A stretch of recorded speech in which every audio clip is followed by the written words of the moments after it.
Let us pray.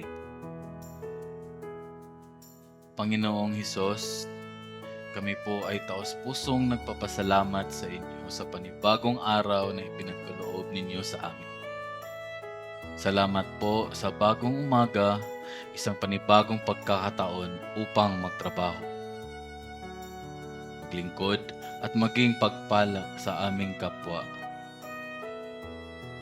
Salamat po sa mga biyayang araw-araw naming natatanggap, sa pagkain, sa aming hapag at sa lakas ng aming katawan, at sa kalusugan na nagbibigay sa amin ng kakayahang gampanan ang aming mga tungkulin ng maayos at may sigla. Sa araw na ito, hiniling po namin ang inyong patnubay at proteksyon.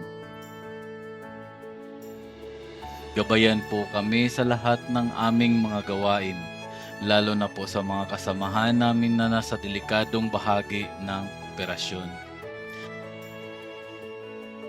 Ang mga nagtatrabaho sa mina, sa assay sample preparation, sa mga umaakyat sa bundok, at sa mga bilad sa init ng araw. Ilayo ninyo po sila sa anumang kapahamakan. Ipinagdarasal din po namin ang aming mga drivers and operators na sa bawat biyahe nila kayo po ang magiging gabay sa kanilang manabela. Iligtas ninyo po sila sa disgrasya at anumang panganib sa daan.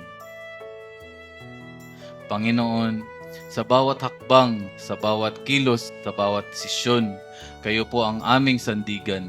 Naway maging ligtas ang bawat isa sa amin sa buong araw ng trabaho at makauwi kaming lahat sa aming mga pamilya na buo, ligtas at may kapayapaan sa puso. Maraming salamat po, aming Diyos, ang inyong walang sawang pag-iingat at pagmamahal. Sa inyo po ang lahat ng papuri at pasalamat. Amen.